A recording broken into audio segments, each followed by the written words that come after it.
Thank you for tuning in to this episode of the Beer Guys Radio Show, brought to you by Ironmonger Brewing. This week, we're at the Atlanta Cask Ale tasting, talking with some of Georgia's upcoming breweries. We also go on location at Halfway Crooks Beer to get the scoop on their progress.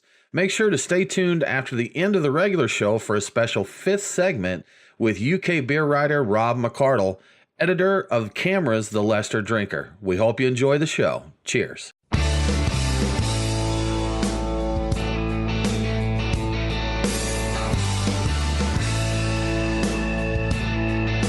Open up a tab, grab a seat, and pour a pint. It's time for the Beer Guys Radio Show. You want free beer? Go to the brewery. Dedicated to the art, science, and enjoyment of craft beer. Yeah, what's wrong with the beer we got? Now, here are your hosts, Tim Dennis and Brian Hewitt. And welcome to the Beer Guys Radio Show. We are on location this week. We're at the 15th annual Atlanta Cask Ale tasting here in Atlanta, Georgia at Five Seasons Brew Pub. And with me, as always, is my good friend and co-host, Brian Hewitt. Brian, I don't think I'm going to try and think witty things about you anymore. Okay, did it get to be too much of a burden? It was too much of a burden, and they were getting sillier, I think. They quickly went downhill. Yeah, they did. Well, hello, Tim. Hello. So, in keeping with tradition, we'll be speaking with a few of the new breweries coming to Georgia this year, or planning to come to Georgia this year anyway. But getting started, we'll talk with a friend of the show and the creator of the Atlanta Cask Ale tasting, Owen Ogletree. Owen, how's it going? Good. It's nice to see you. Great. Thanks for having me. Oh, and it's hopping here already. Yeah. This is a good crowd. It is. And, I think at least one of the breweries that we're going to talk to today has a cask on. A little preview. Yes. The Bold Monk. John Roberts. We're going to talk to the Bold Monk. Right. We're going to talk with Thomas Monti. Yep. That is opening Schoolhouse Beer and Brewing in Marietta. And we're going to have to meet up with them off-site because they couldn't make it today, but one that people are really looking forward to, Halfway Crooks, with Joran. Previously of three taverns. Right. So we're going to talk to them a little later and include them in this show. So looking forward to that a lot. Yes. Oh, and 15th Cask Ale tasting here in Atlanta. Right, Atlanta Cask Ale tasting. Yeah. We're just in 1/3 of the festival space here, correct? Yes. We've got Cask in the cellar bar here at Five Seasons where we are, and there's some in the back of the brewery to show the brewery off, and also upstairs in the Sky Bar in the patio area with a big tent to avoid the little drizzle that's happening on and off today. Yeah. But it's good beer drinking weather, so it worked out. It is. Prime beer drinking weather. Now, and we notice we're looking through the list here of cask ales, and we do see some what I would consider classic cask styles. Yeah. But here in Georgia, and I think probably the United States in general a little bit more, we see a lot of big adjunct stouts, barley wines, porters, right, all of that. How has the style list changed in the 15 years that you've been doing the festival? Well, it used to be that we would have mostly classic styles. The standard BJCP styles that you can find on the BJCP website, Beer Judge Certification Program. But then little things happen, like Pinkerton from Moon River put in some chocolate-covered donuts in a cask once, and it won an award. And Wayne Wombles, of course, from Cigar City, did Hunnapoo that first year, and no one had ever had it before. And it blew everybody out of the water, and that kind of got the ball rolling for crazy specialty beers. So is there a particular style that you would say is better suited to casks, or are there styles that you think are not suited to casks, or is cask really good for just about anything? Honestly, I'm going to go against the grain and say that cask is good for almost anything. As long as it's not too high in alcohol to have a secondary fermentation in the cask. Give it a little bit of sparkle. Some people put a 18% alcohol imperial stout or something in a cask, and it doesn't do anything because the yeast is just worn out and gone. But anything with flavorful that you're going to put in the cask and let it be served fresh with a nice sparkle, like in a homebrew bottle. Same thing with a homebrew bottle. You just do that in a larger format with a cask. I think any beer style works out really well. The classic styles really do shine in the cask format, but it is interesting. I drink all of the traditionally fermented and carbonated beers. To drink these beers, they're so incredibly different tasting, and it's amazing just that cask, what it does to a beer. Right. You know, I really like getting the beer all over my palate, and I would put a beer in my mouth and swish it around and really taste it and smell it. And you can't do that with a really, really heavily carbonated beer because it just fills your mouth with foam, and that's all you taste. But I've had several people come to me today and say, you know, even though a lot of these are lightly carbonated, you really can taste the beer and appreciate what's in there. Right. Yeah, and I've ran into a gentleman a couple years ago at a different beer festival, and we got to talk, and he was fairly intoxicated, and he was English fella. And he mentioned, you know, talking about the beers there, he's like, yeah, I've been trying all your American beers. He's like, fairly different, you know, from what I traditionally get back home. I was like, oh, yeah. I was like, what do you think of them? And I won't use the language that he used, but he's like, not a fan. He's like, I get too bloated. They're just too gassy. Yeah, sure. You know, and he said, same for me. He's like, they're boozy and gassy, the big beers. So I was like, yeah, I get that. But so do you ever, you know, when you're pouring a beer at home, do you ever intentionally pour it hard, like some styles recommend it, the nitro styles or whatever? Do you ever pour a style that doesn't recommend it just to get more of a lighter, almost cask-like situation? Do you ever do that? Every single time. Yeah. Every single time. I have these huge 22-ounce pint glasses from England, and I'll pull one of those out and just pour the beer hard, let it settle so it just has a nice light carbonation instead of the whole glass full of foam, and it just tastes so much better. I don't get bloated. I just appreciate it more. So every beer for Owen is a cask beer if he tries hard enough. Degas them some and have fun with it. So that's that. So, Owen, outside of the Atlanta Cask Ale tasting, you do a lot of beer travel in general worldwide, correct? Absolutely, and I know you've taken trips to South Africa. I've seen you going to Italy. Lots to UK and Belgium. Right. So, and you were a smart man. You made this a job, a business for you, so you get to go all these cool places professionally, right? Absolutely, I taught high school and taught teachers for 30 years and retired, and so I can do the beer full time now. Where is your favorite place that you've gone in the last year?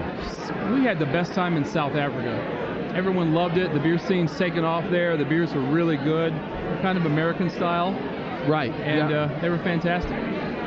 I've heard. I ran into a gentleman that was up here for the CBC, the Craft Brewers Conference, and he came through Atlanta, and he owned a brewery in Cape Town. And was just saying he was having a great time. And I know the guys from Reformation flies to South Africa, and he had mentioned, you know, getting into the beer scene there and learning it. So I've heard Australia. Have you done an Australia trip? I have, and New Zealand was really good.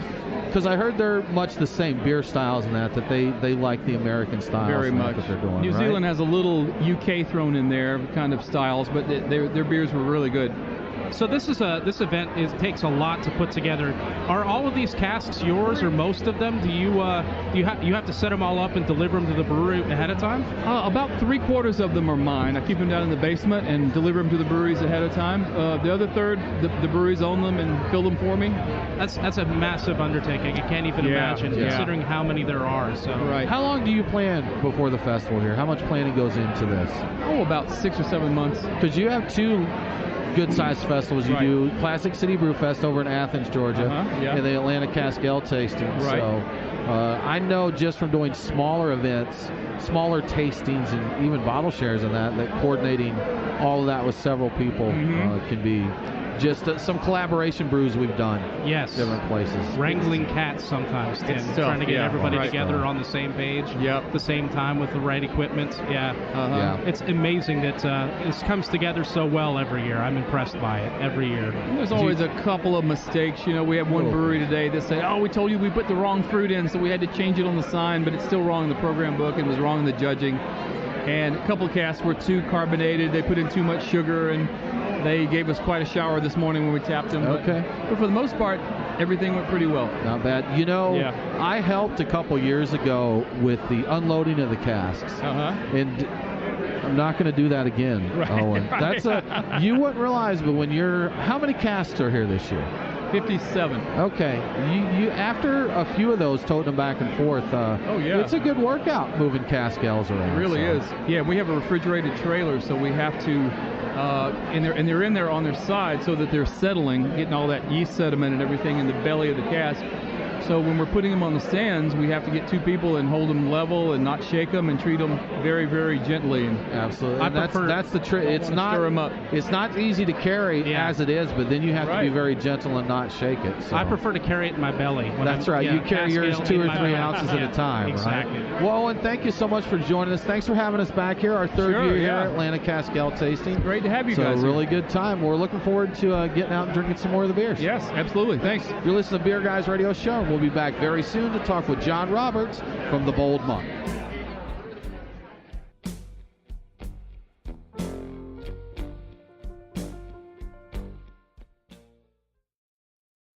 It's Brian and Tim, the Beer Guys. If you're like us, no lunch or dinner is complete without a pint or two of craft beer. Which is why Truck and Tap in downtown Woodstock, Alpharetta, and Duluth are always on our list. Tim, why do they call it Truck and Tap? Well, the tap part is easy, Brian. They've got 18 of them. As for the truck part, that's where it gets interesting. Truck and Tap features your favorite Atlanta area food trucks, so you're getting a different menu every day. Truck and Tap in downtown Woodstock, Alpharetta, and Duluth. Truckandtap.com. Let them know that the Beer Guys sent you.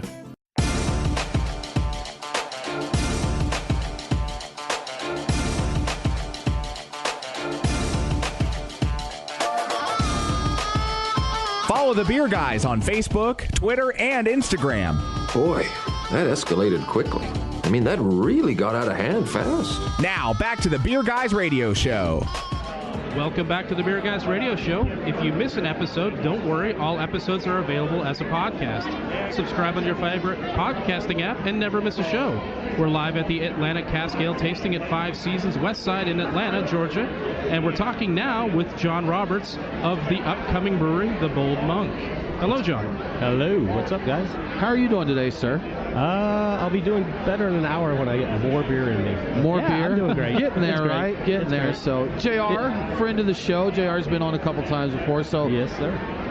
People may not know, JR does already own a brew pub in Atlanta, Max Lagers. Yes, he does. Right? That's been here just a little over 25 years now. Well, right? 21 years now. 21. 21 years. That's right. We're the oldest brew pub in Georgia. Oldest brew pub in Georgia. And I think the first place Tim ever drank when he came to Georgia. Is that right? That's right. Yeah. Now, all this is my fault. Yes, it is. all of it. Way to go. That's something I just thought that was super cool because I was at your 20th anniversary this year, and I said this is the first place I drank in '98 when I came to Georgia, and then I was there with JR celebrating the 20th anniversary. It's pretty cool. It's hard to believe we've been open as long as we have. It seems like yesterday. I know. 20 years flies by, doesn't it? Seriously, it really does. You probably have a fairly decent-sized handful of people that have been coming for 20 years or more, though, right? True. Yeah, We've got a lot of folks. Well, JR, the Bold Monk, I know it's been under planning for a while now. You're building out in a hot area, a cool area. Absolutely. Of Atlanta. We looked at a lot of sites there and had a couple that we actually, the site where Bacchanalia is right now, was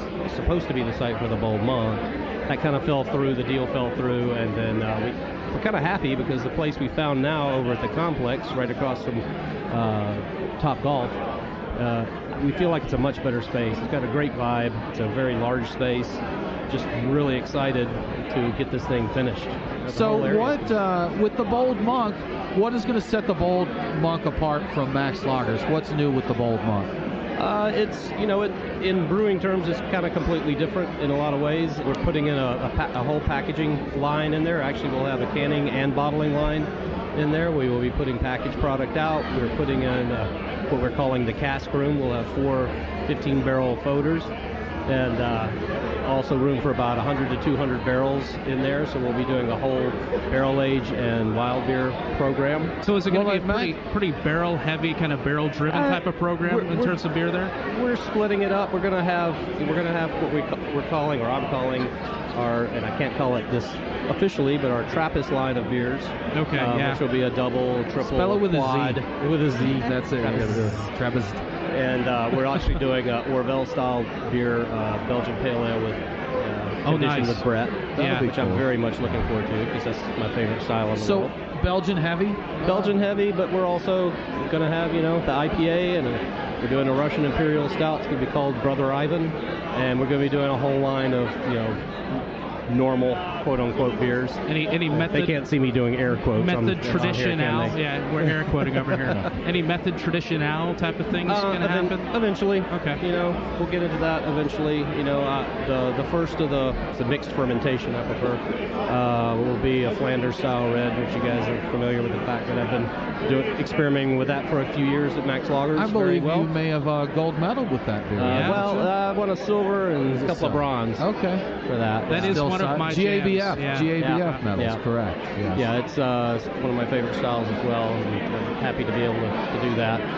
Today we've got our Stained Rose Saison. It's a Saison that's barrel fermented with Brettanomyces and then macerated with Nebbiolo grapes and Balaton cherries. And that's here macerated, at the macerated. Now, I don't recall, JR, is the Bold Monk brewery or brew pub? Well, technically we're a brew pub, and we are a brew pub. It's not even technical. The state of Georgia, we got the laws changed a few years ago, the Craft Brewers Guild, and it's kind of this weird thing where you can be a brewery or you can be a brew pub, but now breweries can actually have a restaurant attached, and then there's a brew pub, obviously has a restaurant attached, but there's different conditions for both. Now, the biggest difference is a brewery can have a restaurant, but they can't have any outside alcohol. They can't, no wine, no wine, no beer from any other menu, no guest taps. Yeah. Whereas a brew pub, we can do all of that, but we are limited to our production every year more so than breweries are. It's a little bit convoluted, but heads and shoulders above where we used to be. But for what it's worth, even the brew pub limits allow you to make a pretty decent amount of beer. Oh, yeah. Right? I mean, our distribution limit is 5,000 barrels a year currently. And, most breweries in Georgia aren't really doing 5,000 barrels a year anyway. We've talked to legislators and everything, and if some of us start getting close to that number, and it looks like we need that number to go up a little bit, then they're open for talking about it. Right. At least you have that opportunity to go there. It's a shame that there is a limitation like that at all, but at least they're open to it, so that's good. Yeah, everybody talks bad about the three-tier system. Well, not everybody does, but there are protections there that are set for not just the distributors and the retailers, but for the brewers as well. There's, they're not always the most common sense restrictions, but they are there as protections against people dominating the market. Europe, in places in Europe, Ireland comes to mind right away because we've got friends who brew in Ireland, and it's very hard outside of their own places to get their beer placed. And so some of those protections might seem silly on the surface, but ultimately they're there to protect all of us. Yeah, so almost like anti-monopolistic type of That's exactly stuff. what it's about. Yeah. So I think JR, you're, of all the people we've talked to at ACAT that are opening a new brewery, I think you're the only one that already has a brew pub already open. Yes. I think that would be it. But speaking of that, this has been a tough year for a lot of brewers in getting things off the ground outside of the normal headaches. We've got, and specifically right now with the government shutdown. But you, JR, are one of the brewers that got hit, something we've talked about in our news segment before, with the big collapse of an equipment manufacturer, DME, out of Canada, and you had your whole brew house got tied up in that, correct? Correct. I mean, DME is a company I've worked with for over 20 years, about 22 years. Fantastic people, always high-quality equipment, great customer service. They were the last people I was worried about in the universe, and they got into some financial trouble, some expansion. They had an investment firm buy out part of the company and make some investments that probably weren't the best ones in the world. And to everybody's shock, just before Christmas, they went into receivership. And unfortunately, my equipment, which has been built for over a year and sitting in storage up there, was being held hostage for a while. That's kind of an ugly word, but that's essentially what was happening. They are working through all of that, and the receivers are trying to do their best to get the equipment that's already manufactured out to the people that have paid for it. I'm still a little bit in limbo with some of our fermentation vessels that are coming from China. But I'm very hopeful that that's going to work out as well. We'll be out some money and shipping and a few other things and a couple of smaller pieces of equipment that we're not going to get out of the deal that we've already paid for. But they're doing their best. It's a real shame what happened. It is. I know a lot of the people there, and to have them out of work, especially right before Christmas, sucks. Crazy stuff. Well, JR, I know you said 2019 is the goal. Assuming that the government opens back up soon and your equipment gets here, are you ballparking any closer than 2019 when you hope to open? Yeah, we're looking the end of May, beginning of June. Okay. We've had other setbacks. We've had every setback but the ones that everybody always says. Everybody says, oh, you're licensing in the city and everything. I'm like, no, the city's been great. Oh, that's good. It. JR, thank you so much for joining us. Well, thanks for having me. We love Max Lagers. We're really looking forward to the Bold Monk. And are you on social media now? If people want to follow the Bold Monk and see what's going on? We have a landing page right now. Follow Max Lagers. You'll see a lot going on there, especially in the coming days. And we'll be setting up our Twitter and Facebook accounts with Bold Monk in the coming days as well, now that we have something happening again. Excellent. Good stuff. Thanks, JR. All right. You're listening to the Beer Guys Radio Show. We do need to take a break, but we'll be back very soon to talk with Thomas Monti of Schoolhouse Beer and Brewing.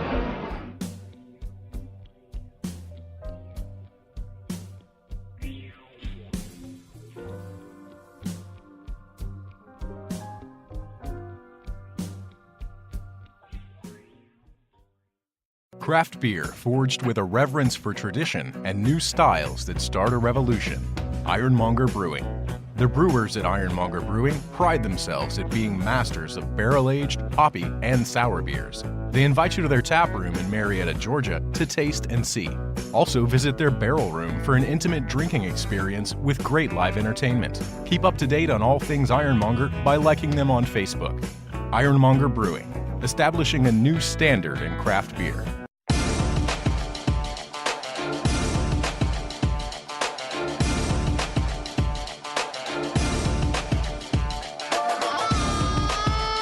Follow the Beer Guys on Facebook, Twitter, and Instagram. Boy, that escalated quickly. I mean, that really got out of hand fast. Now, back to the Beer Guys Radio Show. Welcome back to the Beer Guys Radio Show. If you enjoy the show, please consider supporting us on Patreon. Just go to patreon.com/beerguys. Patrons can get some cool perks like Beer Guys swag and commercial-free episodes. Now we're going to sit down and talk to Thomas Monti and Justin Waller. They're of Schoolhouse Beer and Brewing. Justin, Thomas, thanks for joining us, guys. Glad to be here. Glad you got some selfie time in there. I know. Thomas had to get the selfie. Thomas, we're here to talk to you again. A little tradition we have every year at the Atlanta Cask Ale Tasting is to talk to a few of the upcoming breweries that are going to open here in our state, provided the government starts back up. That's the plan. But Thomas, we have known you for a few years. You owned or own Schoolhouse Beer and Brewing. Yes, sir. In Marietta, Georgia, which was a growler and homebrew shop. Yes, sir. And you are graduating, yes, as you say. I did. You and Justin are opening a brewery, correct? Yes, sir. We are moving from Schoolhouse Beer and Brewing and moving into Schoolhouse Brewing. We took the beer out because I guess that was redundancy. A given. Well, it's also we're not selling anybody else's beer. Right. So, you know, Georgia's three-tiered system. We're not allowed to have the growler store. We can't have guest taps. So we shortened it down, and now we're just Schoolhouse Brewing. Okay, and that your statement there answered a question of whether you're a brewery or a brew pub, and you are going the production brewery route, right? Yeah, Tim. We're scared of food. Not that okay. It's an irrational fear of losing money. You know, restaurants are a beast of their own, and we don't know food costs. We don't know all that kind of stuff, and really didn't want to try to learn it on the curve. Sure. Right. And we've talked about maybe down the road putting some kind of food component into the brewery if it just makes sense. Right. And you can always get the Waffle House food truck to come over and scatter and smother and cover some things for you. So. That's right. It's a beast that I just don't, that Justin and I never really wanted to touch. Yeah, understandable. So you guys have an interesting kind of a slightly different take on the production brewery. Yeah. Tell us kind of what you guys are about. What's going to set you apart there, Justin? Well, we're both former educators, so we're all about learning and sharing that knowledge. So one thing for sure is that we consider ourselves open source. You come in and really just fall in love with something on tap. we can scale that down for you and give you the recipe, but then also provide you with the supplies, because we'll have a homebrew supply store there in-house as well. Awesome. We were just talking, our guest 2 weeks ago was Weldworks Brewing. Yeah. And, he's very open. Neil Fisher is very open. Yes, he shares. And we asked him the same thing about sharing recipes, because a lot of breweries, if you had a recipe that sought after, a beer that sought after, you're going to guard it. And he's like, no, we believe everybody grows through sharing and that. Yeah. Not only that, he said that not only would he publish his recipe if he thought it over again, but he would have done it sooner than he did. I'm like, that's a really interesting concept to go open source like that. And it's kind of funny. We make the joke about it. If there's a production brewery that steals our recipe because we gave it to them, they have bigger issues. You know what I'm saying? Sure. They got just bigger issues, because if they're riding somebody else's coattails, not saying that they're going to on us, but whatever, man, just have fun with it. And the bottom line is, you could brew the exact same recipe as the guy down the street, and you're not going to get the same thing. Yeah. We've seen that some with the Resilience IPA. Sure. And trying the different versions, and I think some of them are tweaked a bit. We've done it with our homebrew club, to where we all get together and brew the same recipe. And you're going to get, if you have a half a dozen guys brew it, you're going to get a half a dozen different beers out of that. It's so funny. I think a lot of that is water chemistry, and no one's going to get Chico's water. Let's be honest. It's such an interesting water profile out there. But yeah, so Schoolhouse, we're just going to give them away. And if you want them, we'd love to have them. We're rotating, like we were saying earlier, new, fresh, and local is what we're really focusing on.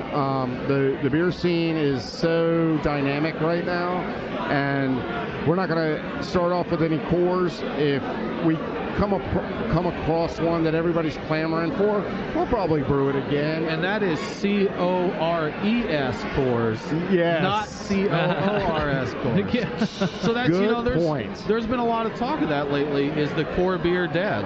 Is the flagship dead? And I think some breweries are using the method of new, fresh, local, keep it turning around. Yeah. Some are kind of doing the hybrid thing where they've got a couple flagships, and they Weldworks again is a great example. They've got Juicy Bits, Medianoche, and that. But these guys brewed 137 new beers in 2018. Oh, I can believe it. So that's a little combo of the two. Yeah. That's my favorite. I want a brewery that I know I can get. Sweetwater Brewing.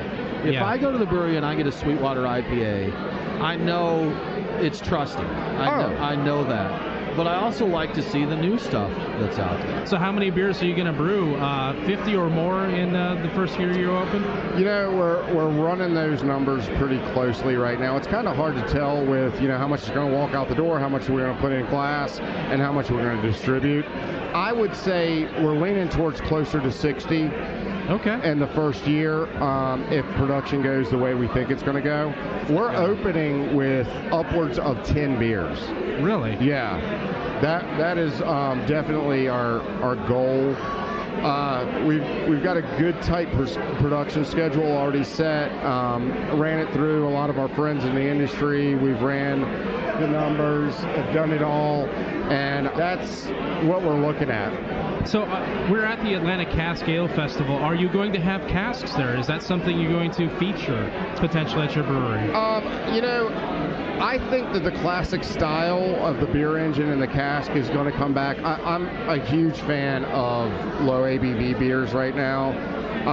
One of my favorite beers that we're brewing is it's a table beer.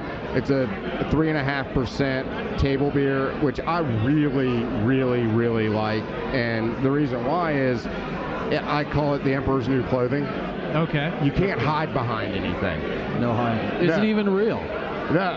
Yeah, right. Is this beer even real? Man. Is it just an empty glass? Yeah. And, and the cool part about it is it has the flavor of like a 6%, but it's only 3.5%. Okay. So we probably won't start off with cask by any means, but I have been looking at some engines. I was looking at some Micromatic stuff the other day where we could drop them. We're on a 7-barrel system, like we were saying earlier, and that's the small brewery. I don't. Is that nano now? Pico, nano? I wouldn't go nano. I would say micro brewing is what I would probably put that at. 3 nano? Because I've never not sure known what for the sure. Brewers Yeah, Association does put 3 at nano. Okay. 3 at nano. So if we're going to go by definition, that would be the Brewers Association's definition. But That'll change by the time this show comes out. Probably. So the Yes. brewer stuff. Just call yourself Super Nano. I'm super nano. So, Thomas, a question, timeline. Do you guys have, I know some wrenches have been thrown into things. Our government doesn't want to work right, or the government does want to work. Well, they do. I won't the comment workers any wanna further work. on that now, but what's your timeline you're targeting? We're looking at spring 2019, which is our goal. What spring looks like is the season. I mean, let's be honest, it's a quarter. The TTB shutdown and the government shutdown has set us back just a hair, but you know what, we're really optimistic. The scary part for us is, as being small business entrepreneurs shuttering the business of the homebrew shop growler store, we don't have any income really other than that coming in. So this is our livelihood. You're furloughed right now. Yeah, right? it is, and that's a scary thing. We're concerned, but we're optimistic. You gotta keep a smile on your face. Not doing that isn't going to help move things forward, is it? I mean, there's so many different people in this industry. You hear some guys just crying the blues, and you know what? That's not going to get you anywhere. Well, if people want to keep track of what you're doing, how things are progressing for you, where should they go? We have a pretty strong social media background following, so follow us on Facebook, Instagram, Twitter, and if you go to our website, schoolhousebeer.com, we are very active on telling everybody where we're at and what we're doing. Well, we're looking forward to joining you at the next chapter there, guys. So. Hey, you know what? Every book has many of them, so we're just rocking and rolling. Good stuff. Thanks so much, guys. We appreciate it. You're listening to the Beer Guys Radio Show. We do need to take a quick break, but we'll be back very soon to talk to Halfway Crooks Brewing.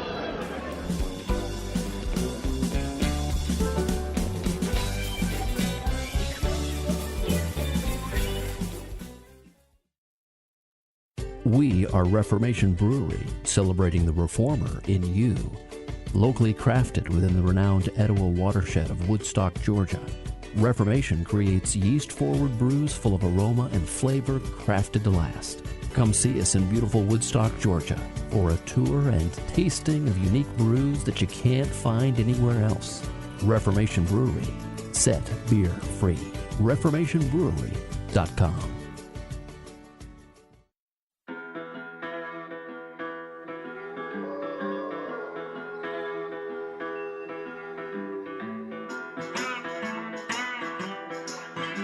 Follow the Beer Guys on Facebook, Twitter, and Instagram. Your revolution is over, Mr. Lebowski.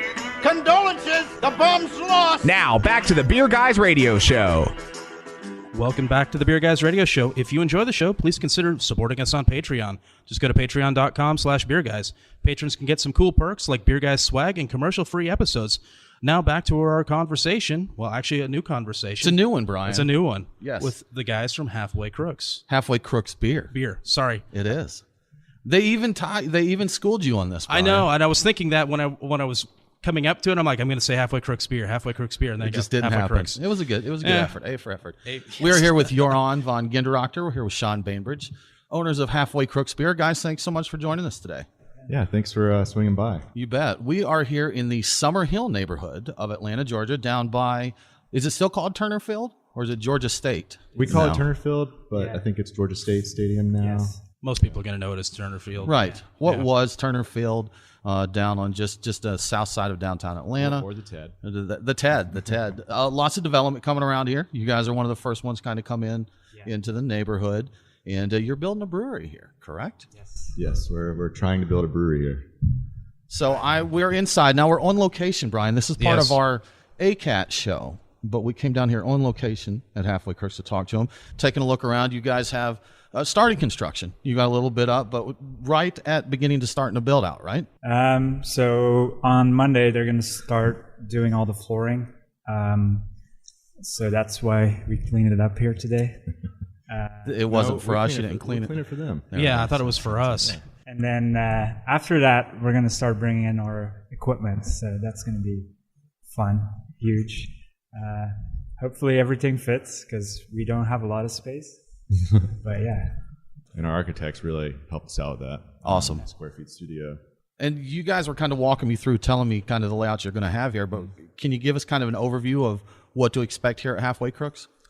Yeah, we have try to make this feel pretty much like a bar, that just happens to have a brewery on that side of the wall.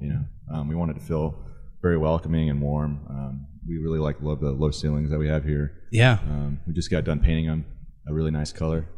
I see that. It's kind of a peach or a salmon or something like that. I forget the actual name of it. It's pretty elegant. The name it is. But, Summerhill Salmon. I'm already naming it. There you go. Yeah. Now it's got its name. Yeah, we'll have a bar. We want you to feel very welcome here. We want this to be more of a community-centered place where it's you just kind of want to stay here and hang out, meet your friends, meet new people, and just kind of enjoy a nice, exceptional beer, hopefully. And of course, your model is to sell direct to the consumers and not go into distribution. Yeah, that was 99%, right? Yeah, that was really the driving force behind our design here is to basically sell everything as much as we can outside the door. I don't think it really looks like your typical brewery, or it will look like your typical brewery. It's going to hopefully feel a lot like something you would see back in Joran's hometown. Is that kind of the inspiration for the whole thing? That's part of it, yeah. I think we, Shawn and I, different backgrounds, and we're trying to implement everything in here, like the weird science thing, the more region where I grew up, like a sheep farm, Belgian bar, a little bit of everything, and we're gonna make it work. Joran, you were telling me you're actually importing wallpaper from Belgium, correct? Yeah. We started a new importing business. No, I was on the phone with my sister earlier today, so we have in Ghent this fun wallpaper store. My sister was buying it. I was in Belgium back in October, went by there and brought back some wallpaper, and we decided with our architect which one to use. So my sister's buying it, and then she's gonna ship it to us. Thanks, Marta. So, Joran, you've been brewing before with 3 taverns, but Shawn, this is your first foray into beer brewing and all that, right? Is that correct? Yeah, it's my first foray into commercial brewing. How did you two get hooked up to and come up with this scheme here? So, back when Joran first moved here, Lee Dixon was having the changing of the guard at Brick Store, and we were down in their vault hanging out, drinking beer, and me and Joran kind of met. Yeah, it was the first time we met. Yeah, and I think we'd seen each other around and waved at each other and touched each other's hands every now and then. That sounds beautiful. This is the greatest brewery origin story I've heard. And anyway, we kind of hung out that night, and I think Joran was looking for a place to live, and I had a room available in Inman Park, which has kind of been was kind of a revolving door at the time. Blake Tyers used to live there. Okay. With me and Creature Comforts there, right? And so we lived together, and that worked out. So it was a brewer's commune there. Just let them come through, right? And the whole basement was basically like just all beer. It was it was probably as big as this room. So Joran, for those that have been around Georgia Atlanta beer for a while, they've tasted your wares before. You were with 3 taverns, yes, and brewed there. So what should people expect from Halfway Crooks beer? A continuation of what you did there, or is this a new palette for you? This is going to be new. We'll basically we are focusing on Pilsner lager beers, but we basically are going to do everything. Yeah, we really want, and that's part of the bar, is that we want you to come in and have a Pilsner or lager, sit at the bar, have a couple, talk to your friends or person sitting next to you, and just enjoy your time here. And but we'll have a barrel aging room, so we will have some mixed fermentation beers that are going on. Pretty kind of old world. Yeah, and you've got the roof space, so you could have a cool ship up there temporarily or something potentially, right? We've that's talked a long, about that. Let it snow, right? Yeah, Let it snow. Yeah. We have a rooftop deck with a bar upstairs as well, and we'll have a roof up there that's kind of like a louvered roof system where, if it's a nice day like today, we can have it open, and if it rains or something, we can close it, and people can still enjoy some beer up there. Oh, that'd be nice. It's got a great view of the street, Georgia Avenue here. That we have a lot of great operators coming in. We're we're really excited to see the streets filled with people walking around. We were standing up there earlier, just kind of looking out, and you guys were telling me what's coming in here. So we've got pizza coming here. We've got a barbecue place. There's a pastry and coffee shop that Joran said is very important. You can get your morning coffee there, right? Absolutely, yeah, Little Tart.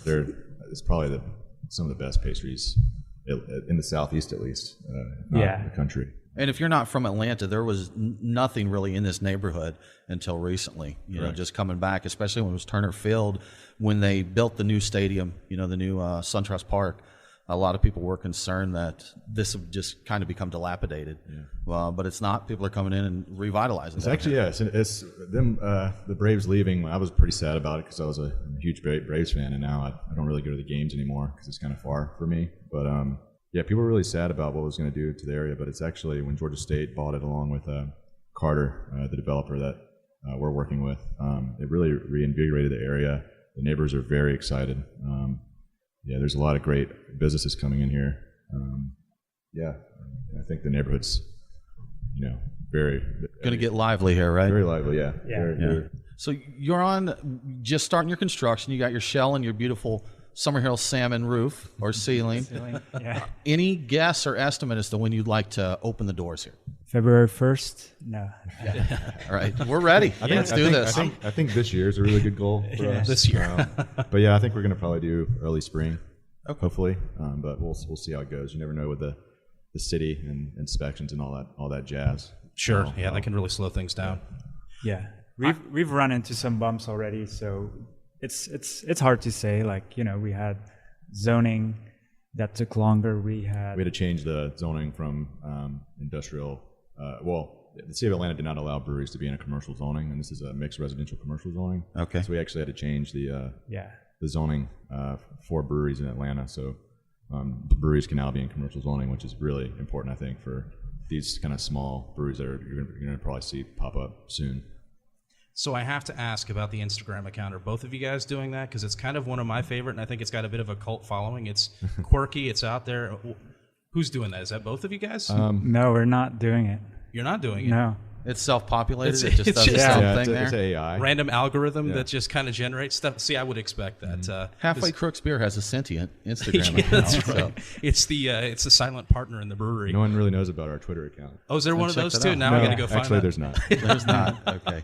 Guys, thanks so much for joining us today. We really do appreciate it. Now, besides the awesome Instagram account, where else should people follow along to stay up to date with Halfway Crooks Beer? I think just at the awesome Instagram account. Awesome Instagram, right? Just watch there. They'll know all they need to know, correct? Yeah, and then you can just come over here, 60 Georgia Avenue. Atlanta, Georgia. Just any old time, just peek in the window? 30312. The best way to get updates is just do a drive-by and peek in, right? Absolutely. Awesome. Well, thanks, guys. We appreciate it. Well, that about wraps it up for this episode of the Beer Guys Radio Show. Coming up next week, we're going to be talking with Wisconsin's New Glarus Brewing. For more craft beer info, follow us online. We are Beer Guys Radio on Facebook, Twitter, and Instagram.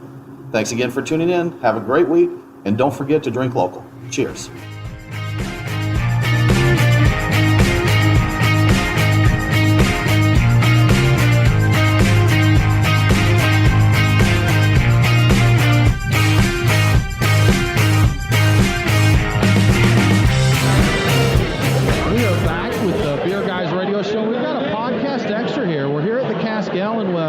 We met a gentleman we wanted to speak to that wasn't on the roster, but you don't get these opportunities all the time, Brian.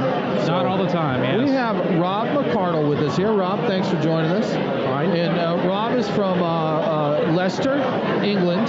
Yeah. And he's the Leicester Drinker, I believe is the name of it. You're the editor of the Leicester Drinker. Yeah. And you know what? We're continuing the tradition of me having trouble pronouncing words. Yes. Because I've never pronounced Leicester correctly until today. So thanks, Rob. You helped me out there. You're going to tell me you pronounced it Leicester? I did. Absolutely. Yes. What's the sauce? What's the sauce that everybody always mispronounces? Oh, Worcestershire. Worcestershire? There you go. It's not Worcester or anything like that. It's Worcestershire. The city is Worcester. The sauce is Worcestershire. Okay. I had no idea. There you go. But Rob, thanks for joining us. So did you come over here for the Cask Ale tasting? Yeah, specifically, yeah. Okay. I was invited by Owen Ogletree, the organizer. He invited invited me about 18 months ago, but I couldn't do it last January because I was tied up with my diary. Okay. So I've known Owen about 4 years. We've missed trips to the UK, and we met up in late April of last year, and he said the invitation's still open. Awesome. If you'd like to come over and help with the judging, because it's cask ale and it's more akin to UK beer, it'd be nice to have a UK perspective on what's available, and maybe get a more objective view of it. So what have you thought of what you've had? I assume it's a little bit different than what you get on the other side of the pond. Most of it has been hitting the mark quite well. Okay. The styles have been quite good. Some of them have been slightly different to what I expected, but some have worked really, really well. Because we're pretty creative with our takes on cask ale here in the U.S. So it's not it's difficult. It's not a pub ale necessarily. We're gonna put some Oreos in a stout and then throw some cinnamon Red Hots in there or something. So, as long as we're putting it in a strange vessel, we might as well put strange things in it. That's right. Exactly. The big thing is obviously the short time span that you've got to serve the beer. It's got a life of maybe 4, 5, 6 days, depending on the type of beer, and obviously that's fairly alien to American culture. You want to get every last pint out of the cask, and I think you just got to accept in the UK. Sometimes if it's not selling well, you get to a point and the beer's not tasting right, you just have to throw it, and that's really a difficult concept to get your head around. Yes, I've never heard of that before. Throwing out beer, Tim. I don't even know what that is.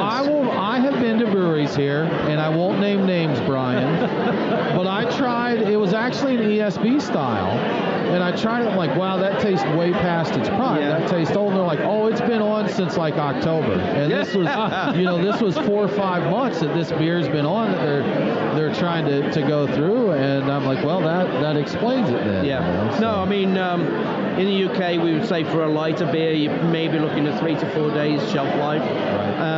For a darker beer, sometimes maybe a barley wine or something really strong, you maybe get 9 or 10 days because they get better as they age.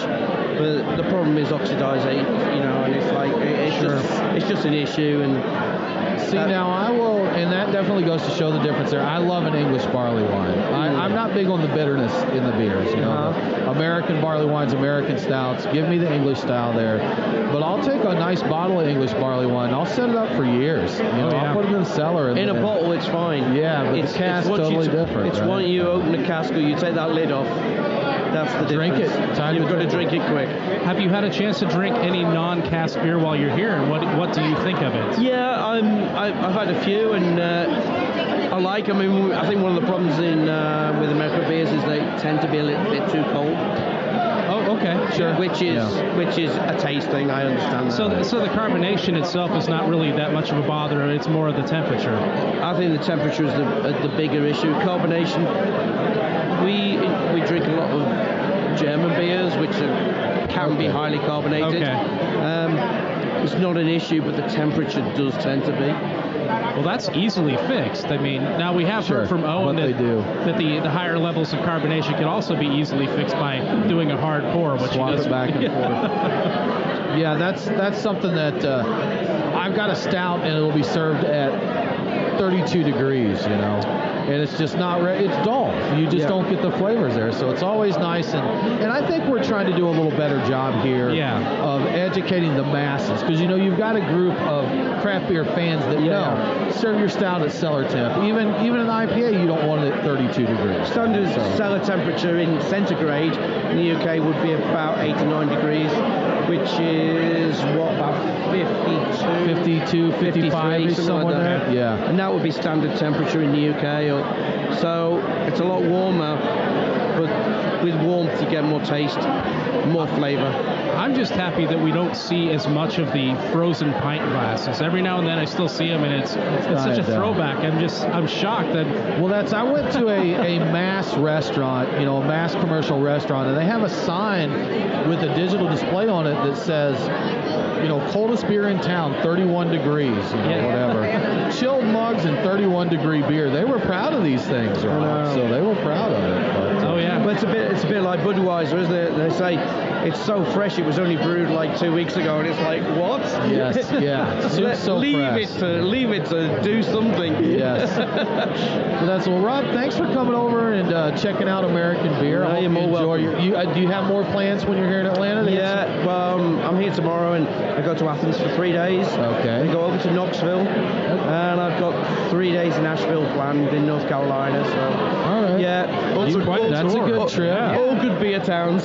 We have a friend in Knoxville that is with Elkmont Exchange. Okay. The brewery. So looks like they have a really nice charcuterie program and nice craft beers for them. So. I think they have poutine up there too, if I remember correctly. They might have. I don't know, Brian. Which is an interesting, eccentric dish that you should try when you're over here. I don't know that that's something that you get over in the UK so much. I've heard of it, but yeah. Awesome. Well, Rob, thank you so much for joining us. We really appreciate it. Enjoy the rest of your stay. You're listening to the Beer Guys Radio Show, and we may or may not be back. This may be the end of the show, Brian. I'm not sure where this is going to follow the show, to be honest. When you listen, you'll find out where this is in the show. Cheers.